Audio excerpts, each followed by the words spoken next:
நன்றி, நன்றி, நன்றி, நன்றி சொக்கலிங்கம், நன்றி சொக்கலிங்கம். இன்று அனைவருக்கும் இந்த அன்பான பணிவான வணக்கங்கள் எல்லாம் வல்ல இறைவனோட அருளாலையும் தோழமையில இணைந்து செயல்படுவதால் நான் பெற்றுக்கொள்ளக்கூடிய அனுபவம் தெம்பு நம்பிக்கையாலையும் இன்னைக்கு ஒரே ஒரு நாள் நான் குடிக்கல, தெளிவாக மன நிறைவாக அமைதியாக வாழ என்னாலான எல்லா முயற்சிகளையும் செய்து கொண்டிருக்கின்றேன். நண்பர் குறிப்பிட்டது போல இந்த இரவு 9:30 to 10:30 ஆன்லைன் மீட்டிங்ல கோயம்புத்தூர் ஒருங்கிணைப்பு மனசாட்சியின் தீர்மானத்தின் அடிப்படையில 24 hours a day அப்படின்ற புத்தகத்துல இருந்து ஒவ்வொரு நாளும் ஒவ்வொரு பக்கமாக எடுத்து வாசிச்சு விளக்கம் பார்த்து கலந்தாய் செய்து கூட்டத்தை நடத்தி கொண்டிருக்கின்றோம். அதன் தொடர்ச்சியாக இன்னைக்கு நாம அடைஞ்சிருக்கிற பக்கம் மே மாதம் 21ஆம் நாள். முதல்ல இந்த மே மாதம் 21ஆம் நாளுக்கான சிந்தனையை வாசிச்சு அதற்கு அப்புறமாக அதற்கு விளக்கம் பார்த்து கலந்தாய் சேர்ந்து கூட்டத்தை நடத்துவோம். மே 21 பக்கத்துக்கு சிந்தனையை வாசிக்கிறதற்கு நண்பர் சொக்கலிங்கம் அவர்களை அன்போட பணியோடு அழைக்கிறேன். சொக்கலிங்கம், மே 21. நன்றி. தேங்க்யூ. 24 மணித்துளிகள் ஒரு நாள், மே 21. ஏஏ தோழமையின் இன்றைய சிந்தனை. ஏஏ தோழமையில் நண்பர்கள் ஒருவருடன் பகிர்ந்து கொள்கின்றார்கள்.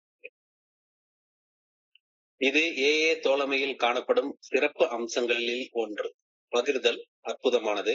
ஏனெனில் எந்த அளவு அதிகம் நாம் பகிர்ந்து கொள்கின்றோமோ அந்த அளவு அதிகமாக நாம் பெற்றுக்கொள்ளவும் செய்கின்றோம். நமது குடி நாட்களில் நாம் அவ்வளவாக பகிர்ந்து கொண்டதில்லை. அவமானம் என்ற காரணத்தினாலும் தன்னலம் என்ற காரணத்தினாலும் நாம் எல்லாவற்றையும் மனம் தெரிந்து பகிர்ந்து கொள்ளாமல் நம் உள்ளேயே மறைத்து வைத்துக் கொள்ள முயன்றோம். பகிர்ந்து கொள்ளாத காரணத்தால் தனிமையை உணர்ந்தோம். ஏஏ தோழமையில் இணைந்த போது நாம் கண்ட முதல் விஷயம் பகிர்மானம். நம் சக குடிநோயாளிகள் தங்களது மருத்துவமனை, சிறைச்சாலை மற்றும் குடியால் விளைந்த குறைபாடுகளை வெளிப்படையாக பகிர்ந்து கொள்வதை கேட்டோம். நான் பகிர்ந்து கொள்கின்றேனா? இன்றைக்கான தியானம். தினசரி கடமைகளை ஒழுக்கத்துடன் செய்வதால் என் குணநலன்கள் மெருகேறி வருகின்றன. இறையருள் பேராற்றல் வெளிப்படுத்தும் நல்ல ஒழுங்கான வழிகாட்டுதலுக்கு பணிந்து நேரிய வழியில் செல்வதை நான் தேர்ந்தெடுக்க வேண்டும். செய்ய வேண்டிய செயல்களை செய்யாமல் விட்டுவிட்டு விளைவுகள் சேரும் போது இறைவா இறைவா என்று கூவுவதை நான் நிறுத்த வேண்டும். பிரார்த்தனை மற்றும் தியானம் ஆகியன வாழ்க்கைக்கு மிகவும் தேவைதான். ஆயினும் அவை நான் என் வாழ்வில் சுறுசுறுப்பாக இயங்குவதை தடுப்பவனவாக இருக்கக்கூடாது. சுறுசுறுப்பாக செயல்படும் ஞானமுள்ள மனிதன் இறையருள் பேராற்றலின் நல்ல ஒழுங்கான வழிகாட்டுதலுக்காக பொறுமையுடன் காத்திருப்பான். நான் இறைவனுக்கு பணிந்து உண்மையான மன அமைதியுடன் வாழ வேண்டும். இன்றைக்கான பிரார்த்தனை. இறையருள் பேராற்றலின் தெய்வீக விதிகளுக்கு பணிந்து செயல்பட வேண்டும் என்று வேண்டுகின்றேன். தடுக்கி விழ நேர்ந்தால் கூட மீண்டும் எழுந்து தொடர்ந்து முன்னேற வேண்டும் எனவும் வேண்டுகிறேன். நன்றி இறைவா. நன்றி சார். நன்றி நன்றி நன்றி நன்றி சொக்கலிங்கம். நண்பர்கள் அனைவருக்கும் மீண்டும் ஒரு முறை என்னுடைய அன்பான பணிவான வணக்கங்களை தெரிவித்துக் கொள்றேன். என் பெயர் ஜான். நான் ஒரு குடிநோயாளி. எல்லாம் வல்ல இறைவனோட அருளாலையும் தோழமையில இணைந்து செயல்படுவதால் நான் பெற்றுக்கொள்ளக்கூடிய அனுபவம் தெம்பு நம்பிக்கையாலையும் இன்னைக்கு ஒரே ஒரு நாள் நான் குடிக்கல, தெளிவா மன நிறைவா அமைதியா வாழ என்னாலான எல்லா முயற்சிகளையும் செய்து கொண்டிருக்கின்றேன். இன்றைக்கு நண்பர் சொக்கலிங்கம் வாசிச்ச இந்த இன்றைய சிந்தனையில பகிர்தலை பத்தி ஆழமான சில கருத்துக்கள் சிந்தனையிலையும் தியானத்திலையும் பிரார்த்தனையிலையும் கொடுக்கப்பட்டிருக்கிறது. சின்ன வயசுல இருந்து நான் இப்ப கூட சமீபத்துல ட்ரெயின்ல வர நேரத்துல இதுக்கு ஏத்த மாதிரி ஒரு சின்ன குழந்தை, ஒரு அப்பா அம்மா இருக்கிறவங்க, அவங்க அந்த குழந்தைக்கு டைம் பாஸ் பண்றதுக்கு அந்த குழந்தைய அளவிடாம வச்சுக்கிட்டு இப்ப எல்லாம் மொபைல் போன்ல ஒரு ரைம் ஏதாவது போட்டு விடுறோம்ல, அது மாதிரி அந்த ரைம் ஒண்ணு போட்டு விட்டாங்க. Baa baa black sheep have you any wool அப்படின்ற அந்த ரைம், இங்கிலீஷ் ரைம் போட்டு விட்டாங்க. நான் என் பேத்திக்கு அவ ஒரு வயசுக்கு கொஞ்சம் அதிகமாகிற நேரத்துல என் கூட வரணும் அப்படின்றதுக்காக எப்பவுமே என் செல்போன்ல அந்த ரைம் எடுத்து போட்டு விடுவேன். நிறைய சின்ன குழந்தைகளுக்குள்ள ரைம். அவனும் அதை எப்ப பார்த்தாலும் உட்காந்து பார்த்துக்கிட்டே இருப்பான். ரைம்ஸ்ல அவளை கேக்குறப்ப இந்த ரைமை நான் அழகா போடுவேன். Baa baa black sheep have any wool. ஆனா அந்த ரைமோடைய அர்த்தம் எல்லாம் எனக்கு புரிஞ்சதே கிடையாது. ஆனா கொஞ்ச நாள் ஆன உடனே என் பேத்தி அத நல்லா கவனிச்சு அவளுக்கு அது மனப்பாடம் ஆயிடுச்சு. நான் அந்த பாட்டு பாபா பிளாக் ஷீப்ல தான் ஆரம்பிக்குது அப்படின்னு நான் நினைச்சேன். ஆனா பகிர்தல்ல கிடைக்கக்கூடிய மகிழ்ச்சிய, இந்த ஜாய் ஆஃப் ஷேரிங்க வலியுறுத்தி குழந்தைகளுக்கு கற்பிக்கிற வகையில அந்த ரைம் அந்த ஆள் எழுதியிருக்கிறாரு. அந்த பாட்டை எழுதின பாடலாசிரியர் எழுதியிருக்கிறாரு. அந்த ரைமுடைய ஆரம்பத்துல ஒரு வார்த்தை வரும். Caring makes our life happy பாபா. The more we share, the more we love, the more we have Baba. Caring makes our life joyful Baba. Caring is a way of caring Baba அப்படின்ற வார்த்தைகளோட ஆரம்பிக்க என்னுடைய பேத்தி அதை கவனிச்சு அதை சொல்லுவா. Caring makes our life happy Baba. The more we share, the more we have. Caring makes our life joyful Baba. Caring is a way of caring அப்படின்னு அந்த பாட்டுல எழுதியிருக்கோம். அதை கேட்கிறப்ப எனக்கு இன்னைக்கு சிந்தனையை படிச்ச உடனே எனக்கு அந்த ஞாபகம் தான் வந்துச்சு. பகிர்தல், ஷேர் பண்றது வாழ்வை ஆனந்தமாகவும் மகிழ்ச்சியாகவும் மாற்றுகின்றது.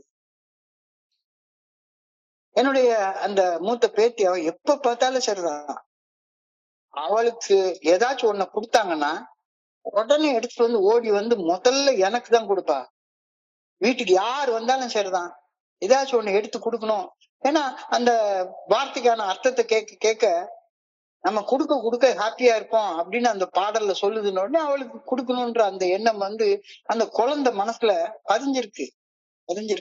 பகிர்தல் வாழ்க்கையை ஆனந்தமாகவும் மகிழ்ச்சியாகவும் மாற்றுகின்றது. எவ்வளவு அதிகமாக பகிர்கின்றோமோ அவ்வளவு அதிகமாக நமக்கு கொடுக்கப்படும் அப்படின்ற கருத்து வினோதமா இருக்கு. பகிர்தல் நம்முடைய வாழ்க்கையை உற்சாகமாக மாற்றுகின்றது. பகிர்தல் சக மனிதர்கள் மேல் நாம் எவ்வளவு அக்கறை கொள்கின்றேன் என்பதை காட்டுகின்றது. Caring is a way of caring. Caring makes our life joyful. The more we share, the more we have. Caring makes our life happy. இதெல்லாம் இன்னைக்கு இந்த பகுதியை படிக்கிறப்ப எனக்கு ஞாபகம் வருது. Giving, caring, sharing, helping shows our way of loving. Loving, caring, sharing, helping are ways of living.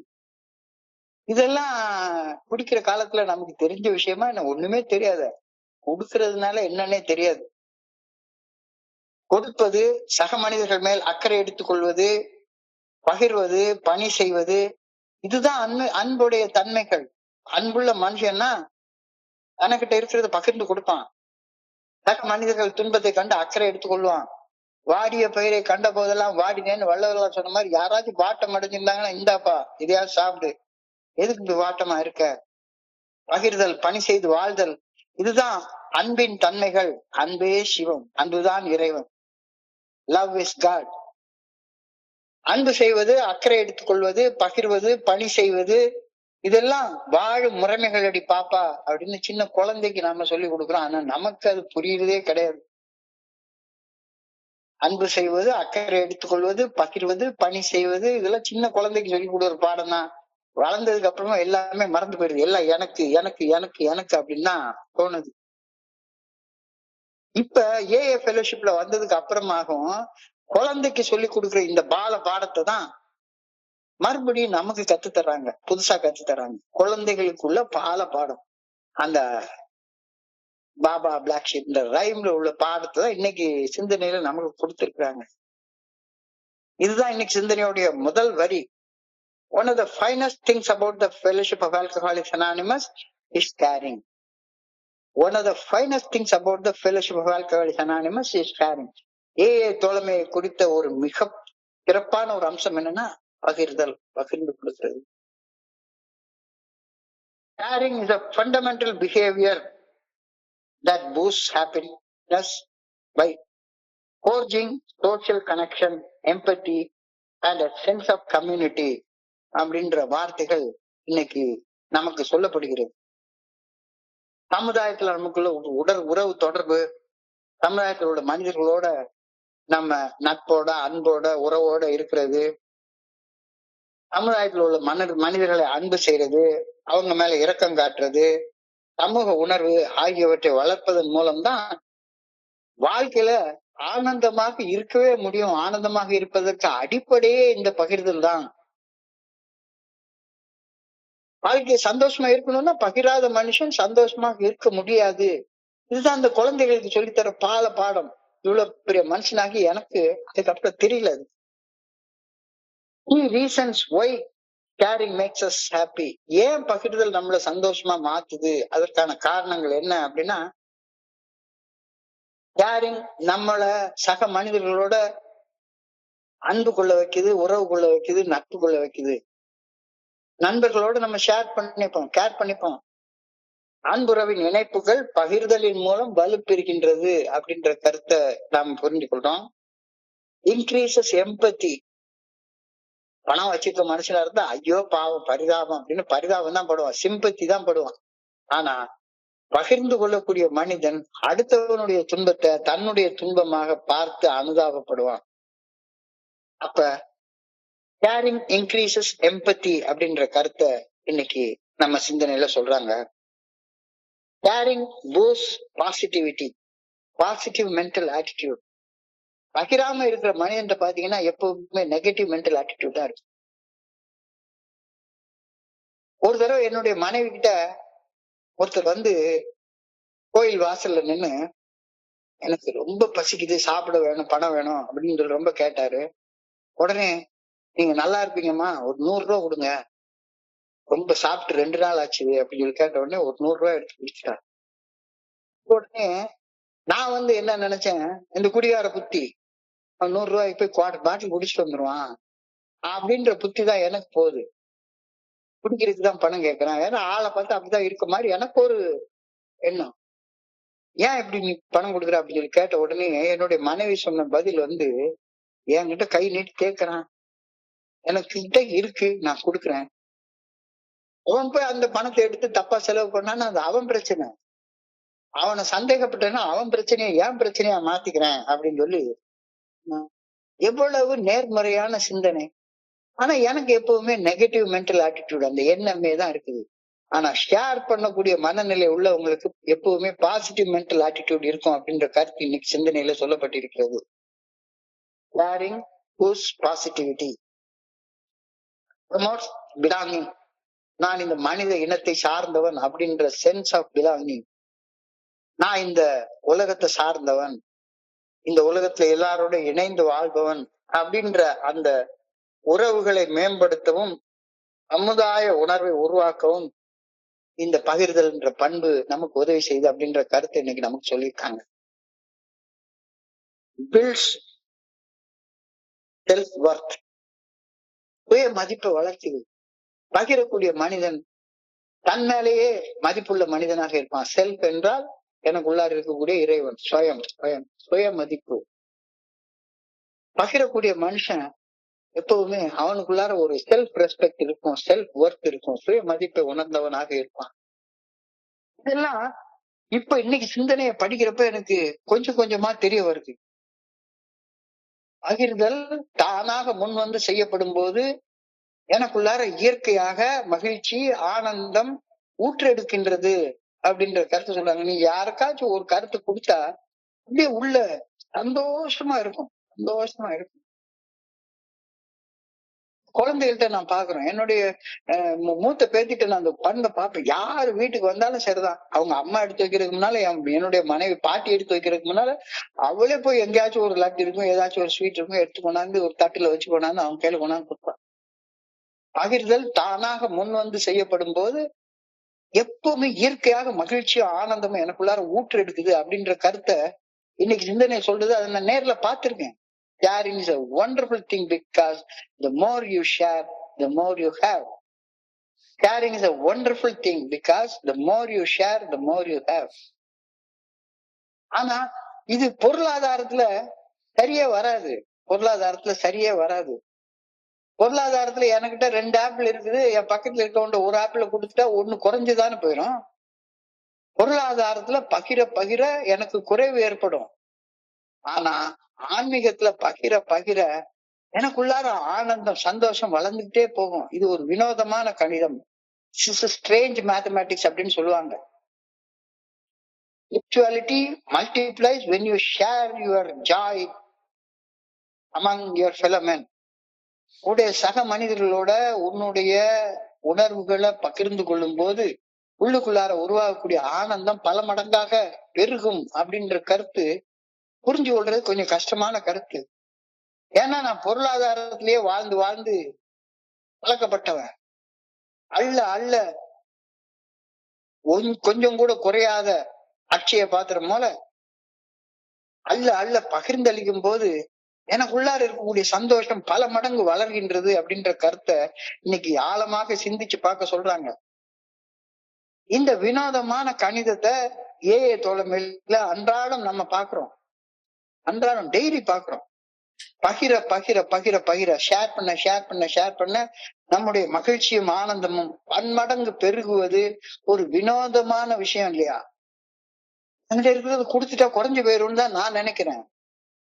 என்கிட்ட இருக்கிறத கொடுத்துட்டா அது பன்மடங்கு பெருகும் அப்படின்றது ஆன்மீகத்துல ஒரு விதி. இது அனுபவத்துல நம்ம எல்லாருமே உணர்ந்தவர்களாக இருக்கிறோம். நான் குடிச்சிட்டு இருந்த காலகட்டங்கள்ல எனக்கு பகிர்றதுக்கு மனசே வராது. ஒரு சின்ன உதாரணம் என்னுடைய வாழ்க்கையில இருந்து. நான் நல்ல பீக் ட்ரிங்க்ல இருக்கிறப்ப என் பையன் வந்து ஒரு 5ஆம் கிளாஸா 6ஆம் கிளாஸா படிச்சிட்டு இருந்தான். நான் சரியா ஞாபகம் இல்ல. Peak drinking period. அப்ப வந்து ஒரு நாளைக்கு பையனுடைய டேர்ம் ஃபீஸ் கட்டுறதுக்காக ஒரு 1500 ரூபாய் மனைவி எடுத்து, இன்னைக்கு டேர்ம் ஃபீஸ் இருக்கு, அதை போய் கட்டிட்டு வந்துருங்க, பேரண்ட் டீச்சர் மீட்டிங் இருக்கு, அதையும் அட்டன் பண்ணிட்டு வந்துருங்க, நான் காலேஜ் போகணும்னு போயிட்டாங்க. என்னடா அது, ஸ்கூல் ஃபீஸ் வந்து 1200 ரூபா தானே, 1500 ரூபா கொடுக்குறாங்க. அது அந்த காலத்துல ஒரு 30 வருஷத்துக்கு முன்னால, 35 வருஷத்துக்கு முன்னால. எதுக்கு 1500 ரூபா கொடுக்குறாங்க? 1200 ரூபா தானே. அப்பா 300 ரூபா ஜாஸ்தி இருக்குது. அந்த காலத்துல குவார்டர் பாட்டிலே 13 ரூபா தான். சந்தோஷமா நாள் முழுக்க குடிக்கலாம் அப்படின்னு நினைச்சுக்கிட்டு நான் போறேன். ஃபீஸ் கவுண்டர்ல கொண்டு போய் 1200 ரூபாய் கட்டின உடனே ஸ்பெஷல் ஃபீஸ் வந்து ஒரு 250 ரூபா, 1450 ரூபா கொடுங்க அப்படின்னு சொல்லி அந்த அம்மா, என்னுடைய மனைவி அதை தெரிஞ்சு வச்சுதான் எனக்கு கொடுத்துருக்காங்க. 1500 ரூபா கொடுத்த உடனே ஒரு 50 ரூபா பாக்கி எடுத்து கொடுத்தாங்க. சரி, 50 ரூபா ஒரு குவார்டர் பாட்டில் 13 ரூபா, 2 குவார்டர் வாங்கினா ஹாஃப் வாங்கிக்கிறான். அதுக்கப்புறமா ஒரு சிகரெட் அடிக்கிறதுக்கு அதுக்கு இதுக்கு எல்லாம் சேர்த்து வச்சு 50 ரூபா பத்தும் அப்படின்னு சொல்லி நினைச்சுக்கிட்டு ஒரு ஹாஃப் அடிச்சுக்கலாம் அப்படின்னு நான் வந்துட்டு இருக்கேன். வர்ற வழியில எனக்கு ஒரே ஒரு பையன் தான். அவன் பயங்கர வெயில். அந்த வெயில்ல பாத்துட்டு, ஏப்பா ஒரு கோக் வாங்கி கொடுங்க அப்படின்னு சொல்லி கேட்டேன். வெறுமனே 2 ரூபா தான் கோக்கு, வெறும் 2 ரூபா தான். எனக்கு ஒரே ஒரு பையன் தான். 1500 ரூபா ஃபீஸ் கட்டிட்டு கையில 50 ரூபா இருக்குது, 2 ரூபா வாங்கி கொடுக்கலாம். ஆனா 2 ரூபாய குடுத்துட்டா எனக்கிட்ட இருக்கிறது குறைஞ்சு போயிருமே அப்படின்ட்டு என் பையன் சொல்றேன், கோக்கு குடிக்கிறதுலாம் தப்பு, இது உடம்புக்கு கேடு, குடிக்க கூடாது அப்படின்னு பையனுக்கு என்னது 4ஆம் கிளாஸ் படிக்கிற பையனுக்கு அட்வைஸ் பண்ணிட்டு வர்றேன். கோக்கு குடிக்கிறது உடம்புக்கு கேடு, கோக்கு குடிக்க கூடாது, வீட்டுக்கு அவனுக்கு நான் லெமன் ஜூஸ் போட்டு தரேன் அப்படின்னு சொல்லி அவனுக்கு கூட்டிட்டு வந்து அவனை வீட்டுல விட்டு நான் இங்க 50 ரூபாய்க்கு குடிக்க போயிட்டேன். குடிக்கிற இடத்துல ஒருத்தர் வந்து, நான் ஒரு 7up வாங்கி வச்சு ஊத்தி குடிச்சிட்டு இருக்கேன். ஒருத்தர் வந்து சரக்கு வாங்கிட்டேன், கொஞ்சோண்டு 7up ஊத்துங்க சார் அப்படின்னு சொல்லி கேட்டா, உங்களுக்கு இல்லாத சரக்கா, இந்தாங்க வச்சுங்க 7upன்னு அவர் ஊத்தி விடுறேன். டாம்பிகம் படம் ஷேர் பண்றதுன்னா எனக்கு தெரியாது. எங்க ஷேர் பண்றது, எப்படி ஷேர் பண்றது, இதெல்லாம் தெரியவே தெரியாது. நான் குடிச்சிட்டு இருந்த காலத்துல எனக்கு எதையும் பகிர்ந்து கொள்ள மனசே வரவே வராது. In our old drinking days, we did not do much sharing. இது இன்னைக்கு சிந்தனையோட 2வது வரி. We used to keep things for ourselves. எல்லாமே எனக்கு தான், எங்கேயுமே கொடுக்க மாட்டேன். யாருக்குமே பகிர்ந்து கொள்ள மனசே வராது. தன்னலமும் தன்முனைப்பும் அதிகமாக இருந்ததால நான் பகிரவில்லை. அதே போல ஏன் பகிர்ந்து கொள்ளலன்னு பார்த்தா, எனக்கு உள்ளார எப்ப பார்த்தாலும் அவமான உணர்ச்சி, அசிங்கமான நினைவுகள், செயல்கள் செய்ததுனால ஏற்பட்ட குற்ற உணர்ச்சி, இதனால எனக்கு யாருக்கிட்டையும் பேசவே தோணாது. பார்ல போனா கூட தனியா ஒரு மூலையில உட்கார்ந்து குடிச்சிட்டு தான் உட்கார்ந்து இருப்பேன். என் மனம் அவமான உணர்வுகளால நிரம்பி இருந்த காரணத்தினால எனக்கு பகிர தோணவே தோணாது. அவமானமும் குற்ற உணர்ச்சியும் ஃபுல்லா இருக்கு மனசுக்குள்ளார. யாருக்கிட்டையும் பகிர முடியாது.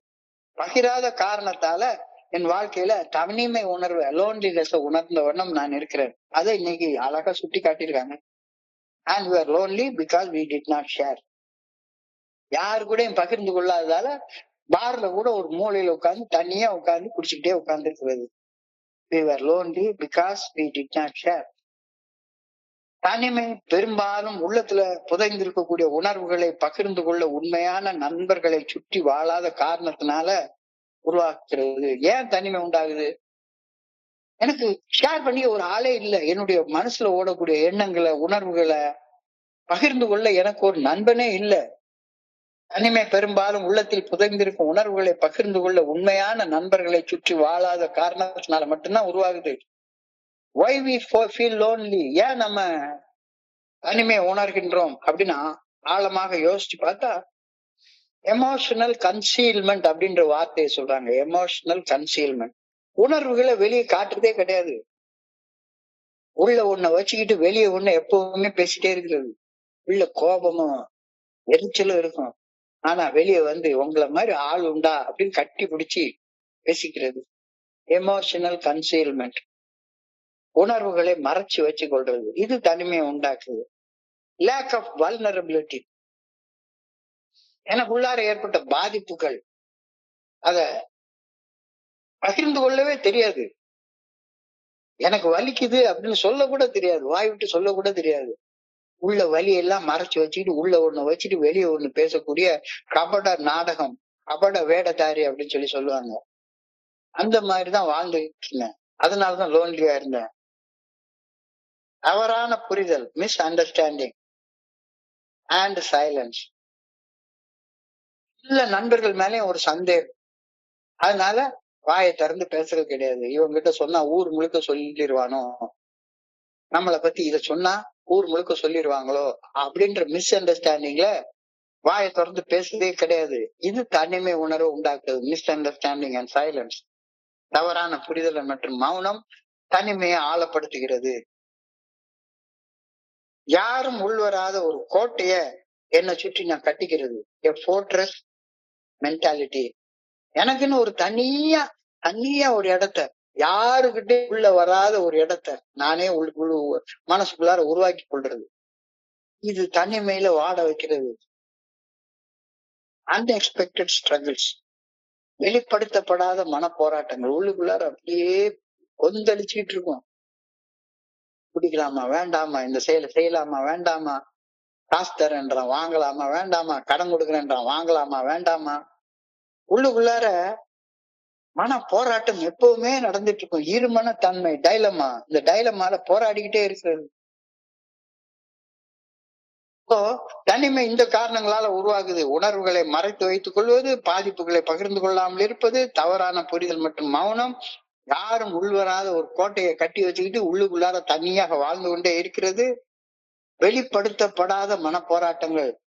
உள்ளுக்குள்ளார பயங்கர வெத்தனமான ஒரு போராட்டம் நடந்துட்டு இருக்கும். ஆனா வெளியே அதை காட்டிக்கிறதே கிடையாது. இதனாலதான் தனிமை உணர்வு வளருதுன்னு இன்னைக்கு சிந்தனையில சொல்லியிருக்காங்க. அப்பனா தனிமையை வெல்வது எவ்வாறு, எப்படி லோன்லினஸ் ஓவர் கம் பண்றது? உண்மைய என் மனசுல உள்ளபடி பகிர்ந்து கொள்ளும் தன்மையை வளர்த்து கொண்டால் தனிமை உணர்வு மறைஞ்சு போகும். மனசுக்குள்ளார ஒரு பெரிய வெயிட்ட வச்சிட்டு இருக்கேன். அந்த வெயிட்ட கீழே இறக்கி வச்சுட்டா தனிமை உணர்வு போயிட போகுது. மனம் திறந்து பேசவே தெரியாது. மைக்ரோ இன்டராக்ஷன்ஸ் ஒரு வார்த்தையை சைக்காலஜில உபயோகப்படுத்துறாங்க. நுண்ணியமான தொடர்புகள். அது யாருக்கிட்ட எந்த மனுஷங்கிட்டையும் நான் வச்சுக்கிட்டதே கிடையாது. என்னுடைய ஆத்மார்த்தமான நண்பர்கள்ட்ட கூட நான் அப்படி பேசினது கிடையாது. அந்த நுண் தொடர்புகளை தோழமைக்கு வந்ததுக்கு அப்புறமா என்னுடைய ஸ்பான்சர்ட்டே என்னுடைய குருஜிகிட்டே மட்டும்தான் நான் வச்சுக்கிட்டேன். அப்ப உண்மைய உள்ளத்துல உள்ளபடி பேசுறது தனிமை உணர்வை போக்கும். மனம் திறந்து பேசணும். நுண் தொடர்பு கொள்ளணும். சின்ன சின்ன விஷயங்களாலும் சின்ன சின்ன உணர்வுகளையும் பகிர்ந்து கொள்ளக்கூடிய பக்குவத்தை வந்து அடையணும். அப்பனா தனிமையை வெற்றி கொள்ள முடியும். So, தனிமை உருவாகிறதுக்கான காரணத்தை சொல்லிட்டாங்க, தனிமையை வெல்வதற்கான காரணத்தையும் சொல்லிட்டாங்க.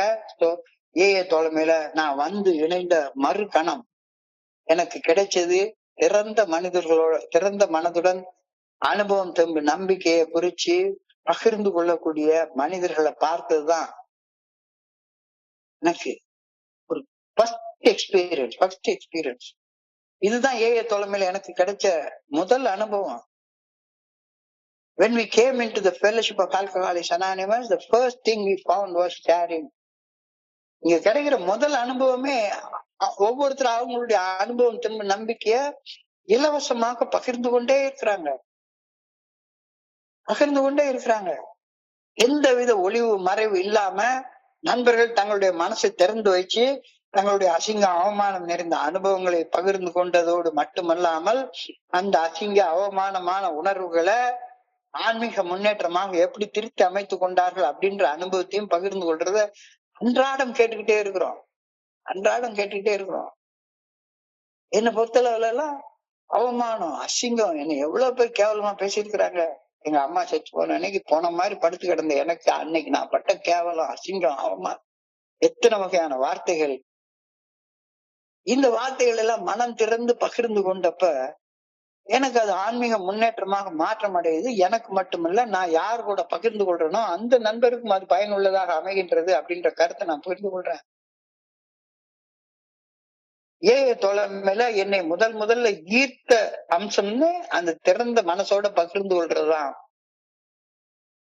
உண்மையிலேயே எனக்கு என் வீட்டுக்கு வந்து ஏஏ மெசேஜ் எடுத்துட்டு வந்த நண்பர் வந்து உண்மையிலேயே டிப் டாப்பா அழகா இன் பண்ணிட்டு பிளாக் ஷூ மாட்டிட்டு ஒரு சினிமா ஹீரோ மாதிரி வந்தாரு.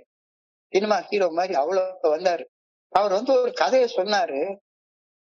எனக்கு குடிக்கிறதுக்கு பணம் இல்ல, என்னடா பண்றதுன்னு ராயப்பேட்டா ஜெனரல் ஹாஸ்பிட்டல் பக்கத்துல நடந்து போயிட்டு இருந்தேன்.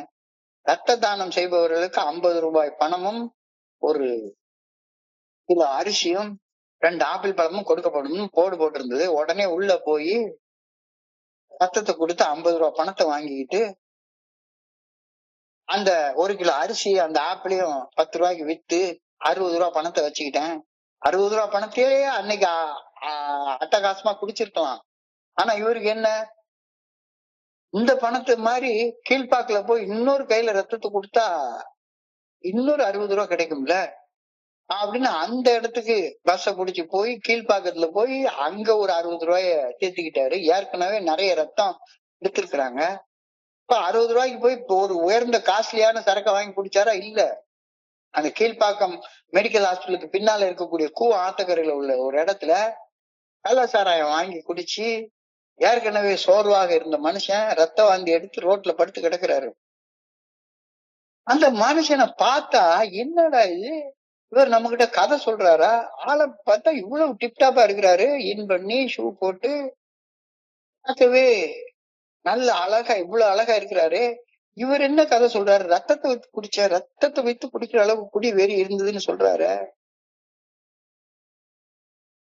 So we heard the alcoholics frankly sharing their experiences with hospitals, jails, and all the usual means that gets with drinking.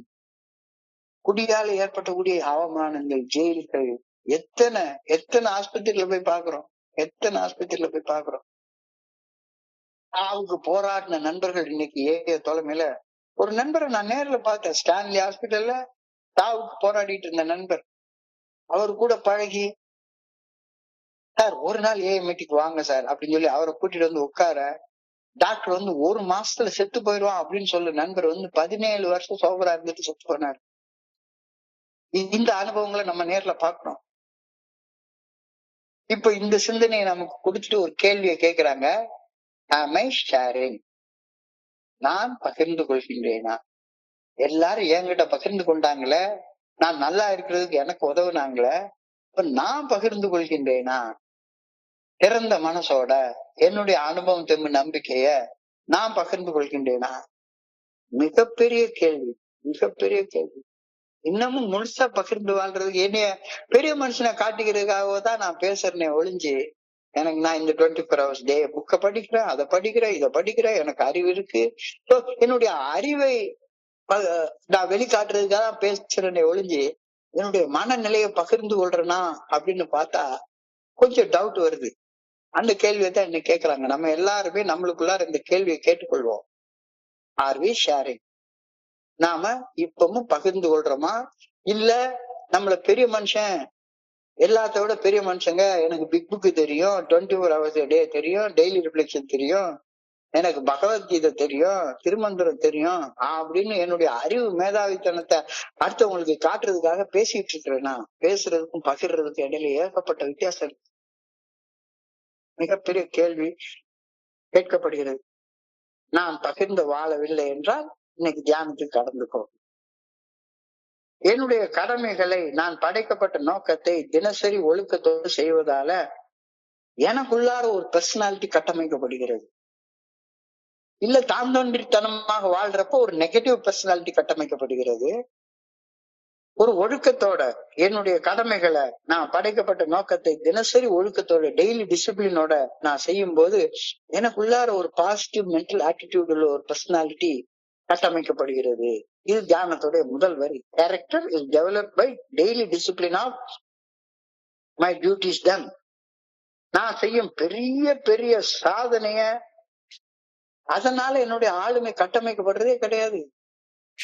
நான் என்னுடைய சர்வீஸ்ல பெரிய பெரிய கட்டடங்கள் தான் கட்டியிருக்கேன். அதனால என்னுடைய பர்சனாலிட்டி கட்டமைக்கப்படவே இல்லை. ஆணவம் தான் வளர்ந்தது. பெரிய பெரிய சாதனைகள் படைச்சிட்டேன், எனக்கு அப்படிப்பட்ட சிவில் இன்ஜினியர் நானு அப்படின்ற ஆணவம் அகங்காரம் தான் வளர்ந்தது. ஆனா நான் என்னுடைய அன்றாட கடமைகளை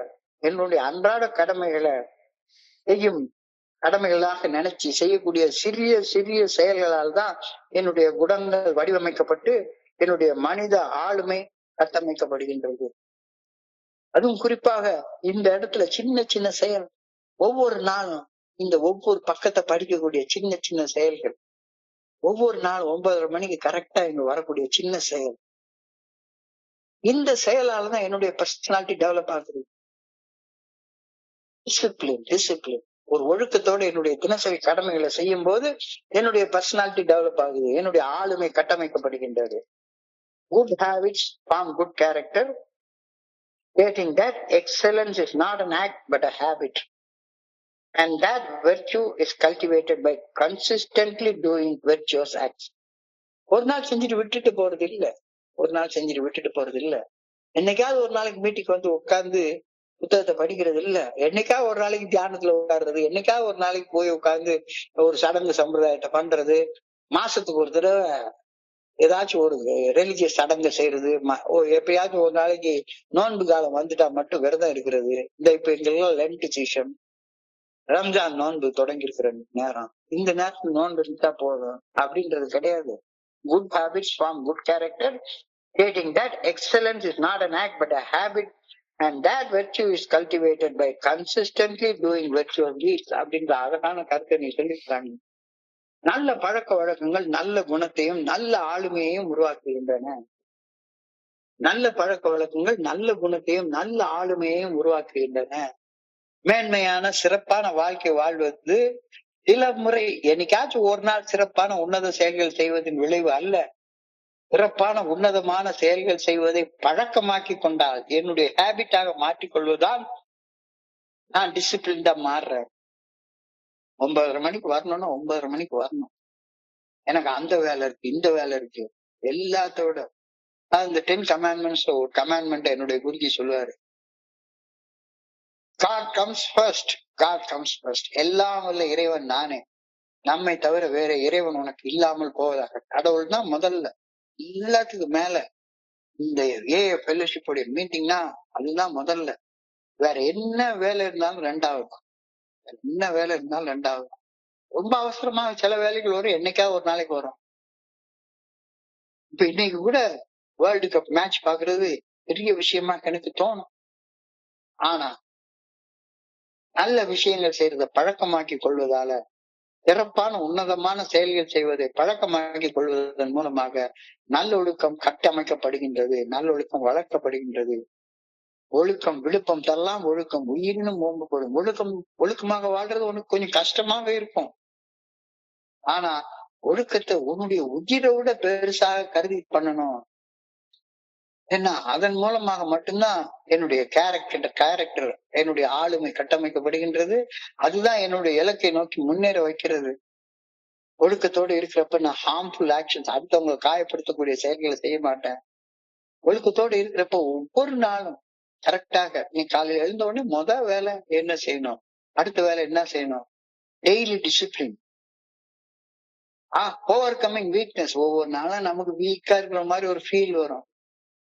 இந்த 69 வயசுல வீக்னஸ் நான் இப்ப ஃபீல் பண்றது இல்ல. Deep purification.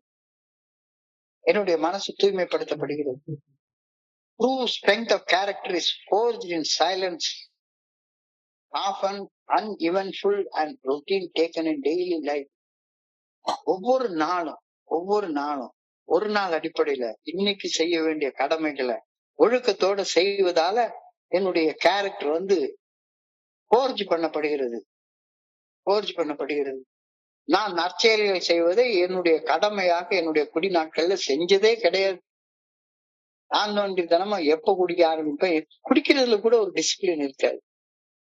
எப்ப குடிக்க ஆரம்பிப்பேன், சில நாள் காலங்காத்தால 4 மணிக்கே போயிட்டு ஒயின் ஷாப்ல போய் நின்றுட்டு போனேன். சைதாப்பேட்டையில இருக்கிற நேரத்துல அங்க 24 hours ஒரு ஒயின் ஷாப் ஒண்ணு உண்டு.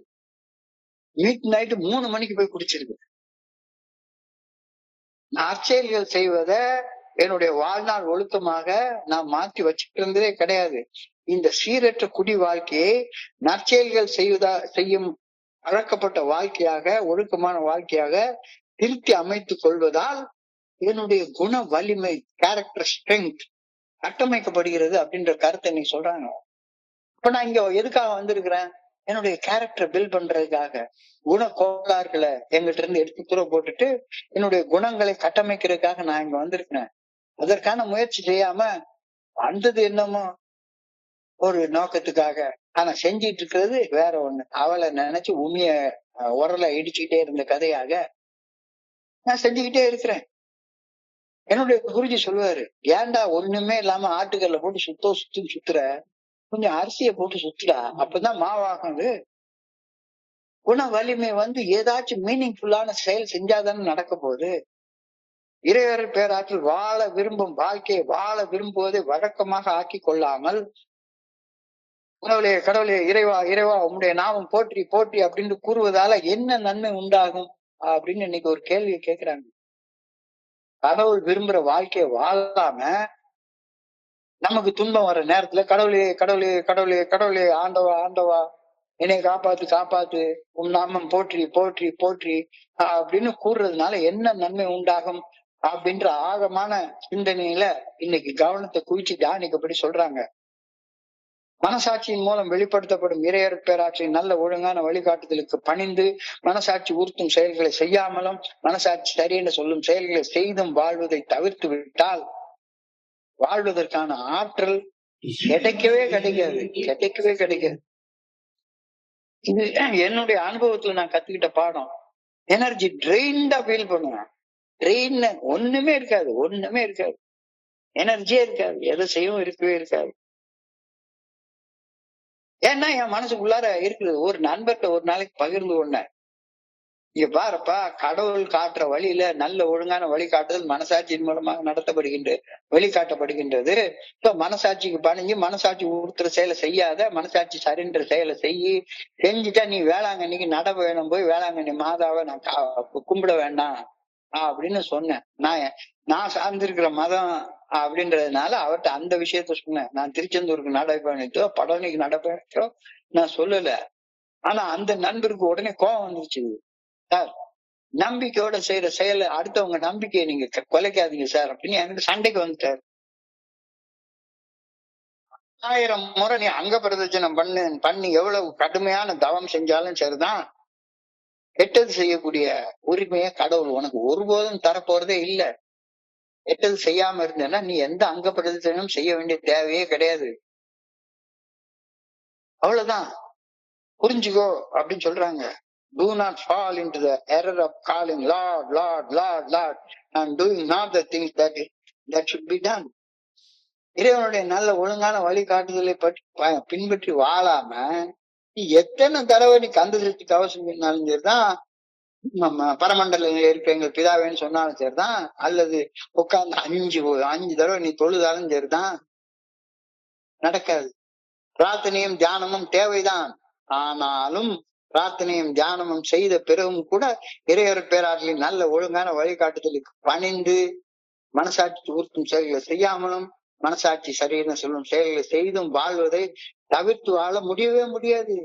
எத்தனை தடவை நீ கும்பிடு, எத்தனை தடவை கும்பிடு, சடங்கு செய்யு, சம்பிரதாயம் செய்யு, நோன்பு, என்ன வேணாலும் இரு. ஆனா கடவுள் இப்படி வாழணும்னு வகுத்து வச்சிருக்கிற வழிகாட்டுதலின்படி நீ வாழாம மனசாட்சி உறுத்துற செயலை செஞ்சுக்கிட்டே இருந்துட்டு மனசாட்சி சரின்னு சொல்ற செயலை செய்யாம இருக்கிற வரைக்கும் உனக்கு பிரார்த்தனையாலையும் தியானத்தாலையும் எந்த பயனும் கிடைக்காது அப்படின்ற கருத்து புரிஞ்சு கொள்ள ரொம்ப கஷ்டமா இருக்கிறது. ஒரு ஞானம் உள்ள மனிதன் இறைவனுடைய நல்ல ஒழுங்கான வழிகாட்டுதலுக்கு காத்திருந்து அந்த வழிகாட்டுதல் கிடைத்த பின்னர் அந்த வழிகாட்டுதலுக்கு பணிந்து செயல்படுவான். பணிவு மன அமைதியை உனக்கு அளிக்கும். பணிவோட காத்திருக்கிறது மன அமைதியை உனக்கு அளிக்கும். You need a life of prayer and meditation, but you must still do your work in the busy ways of life. The busy person is wise to rest and wait patiently for God's guidance. If you are obedient in the heavenly vision, you can be at peace. ஒரு ஞானமுள்ள மனிதன் இறைவனுடைய நல்ல ஒழுங்கான வழிகாட்டுதலுக்கு காத்திருந்து அந்த வழிகாட்டுதல் கிடைத்த பிறகுதான் செயல்படுவான். மனசாட்சி உறுத்துற செயலை செய்ய மாட்டான். மனசாட்சி சரின்னு சொல்லக்கூடிய செயலை செய்யாம இருக்க மாட்டான். I pray that I may be obedient to the heavenly vision. இறையர் பேராற்றின் தெய்வீக விதிகளுக்கு பணிந்து செயல்பட வேண்டும் என பணிவுடன் வேண்டுகின்றேன். I pray that if I fall, I'll pick up myself and go on. Suppose சில நேரங்களில் தடுக்கி விழ நேர்ந்தாலும் கூட மீண்டும் எழுந்து தொடர்ந்து முன்னேற வேண்டும் என ஆண்டவா உண்மை வேண்டுகின்றேன் என்ற கருத்து இன்னைக்கு சொல்லு. Sharing makes our life happy. More we share, the more we have. Sharing makes our life joyful. Sharing is a way of caring. பகிர்தல் வாழ்க்கையை ஆனந்தமாகவும் மகிழ்ச்சியாகவும் மாற்றுகின்றது. எவ்வளவு அதிகமாக பகிர்கின்றேனோ அவ்வளவு அதிகமாக நான் பெற்றுக் கொள்கின்றேன். பகிர்தல் என்பது வாழ்க்கையை உற்சாகமாக்குது, சந்தோஷமாக்குது. இதை கற்றுக்கொள்ளணும், பகிர கற்றுக்கொள்ளணும். ஏன் பகிர்தல் நம்மளை மகிழ்ச்சியாக ஆக்குது அப்படின்னு சொல்லி பார்த்தா, பகிர்தல் செயலின் மூலமாக நம்ம சுத்தி இருக்கிற மனிதர்களோட ஒரு ரிலேஷன்ஷிப்ப, ஒரு ஃப்ரெண்ட்ஷிப்ப, அன்புறவை வளர்த்து கொள்றோம். அதனால ஒவ்வொரு மனிதர்களோட இருக்கக்கூடிய உறவு வலுப்படுகின்றது.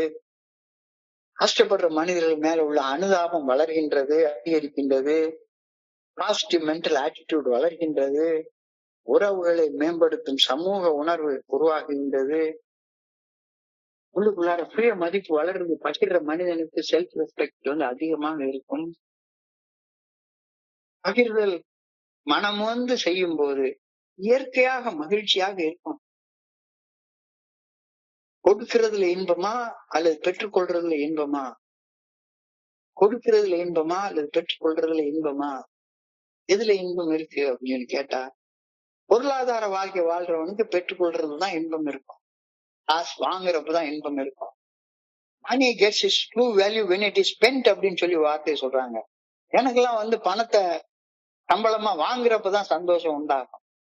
செலவு பண்றப்ப சந்தோஷமே உண்டாகாது. சரியான வாழ்க்கையில பணத்தை செலவு பண்ணும்போது மட்டும்தான் சந்தோஷம் உண்டாகுதுன்றத புரிஞ்சு கொள்றதற்கு ஒரு ஆன்மீக மனப்பான்மை வேணும். இது வினோதமான கணிதம். இப்படி நாட்கள்ல எனக்கு பகிர்றதுன்னா என்னன்னே தெரியாது. சொந்த பிள்ளைக்கு ஒரு 2 ரூபாய்க்கு கோக்கு வாங்கி கொடுக்க கூட தோணாது. நான் வேற யார்கிட்ட போய் பகிர்ந்து கொள்ள போறேன்?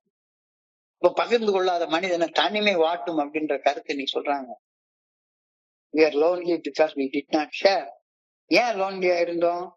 உணர்வுகளை உள்ளுக்குள்ளாரே மறைச்சு வச்சுக்கிறது, பாதிப்புகளை பகிர்ந்து கொள்றது கிடையாது.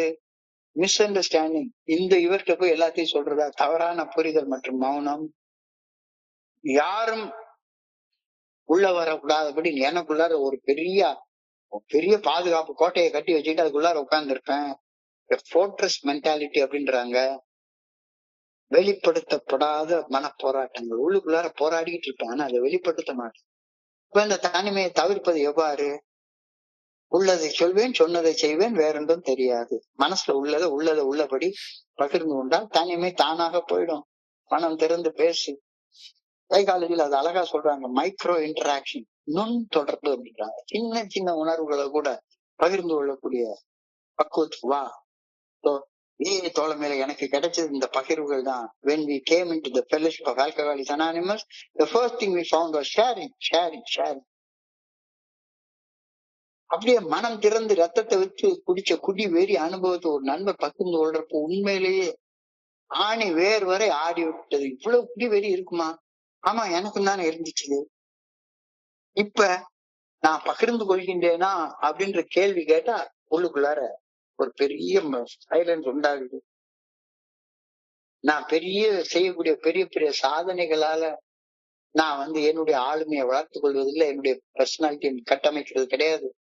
சின்ன சின்ன பகிரும் செயல்களால மட்டும்தான் என்னுடைய ஆளுமை கட்டமைக்கப்படுகிறது. அப்ப excellence is not a deed, it is a habit. நான் நல்ல ஒழுக்கத்தோட வாழ்வதை பழக்கப்படுத்தி கொள்ளும் போது ஒழுக்கம் விழுப்பம் தரலாம், ஒழுக்கம் உயிரினும் ஓம்பப்படும். ஒழுக்கமா வாழ்வது ஆரம்பத்துல கஷ்டமாக தான் இருக்கும்.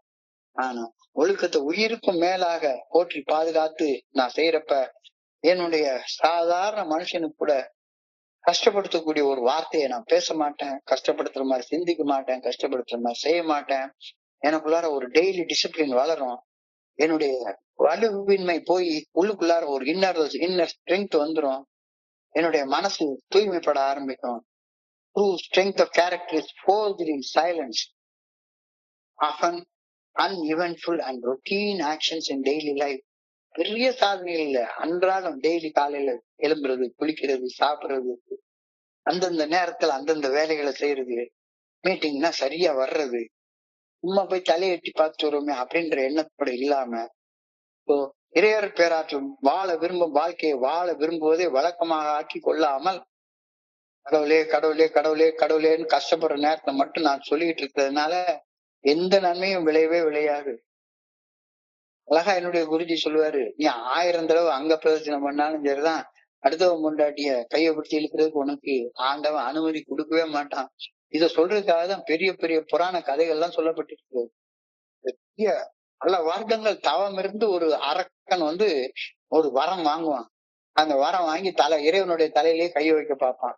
கடைசியில் அழிஞ்சு போயிடும். அப்ப பிரார்த்தனையும் தியானமும் தேவைதான்.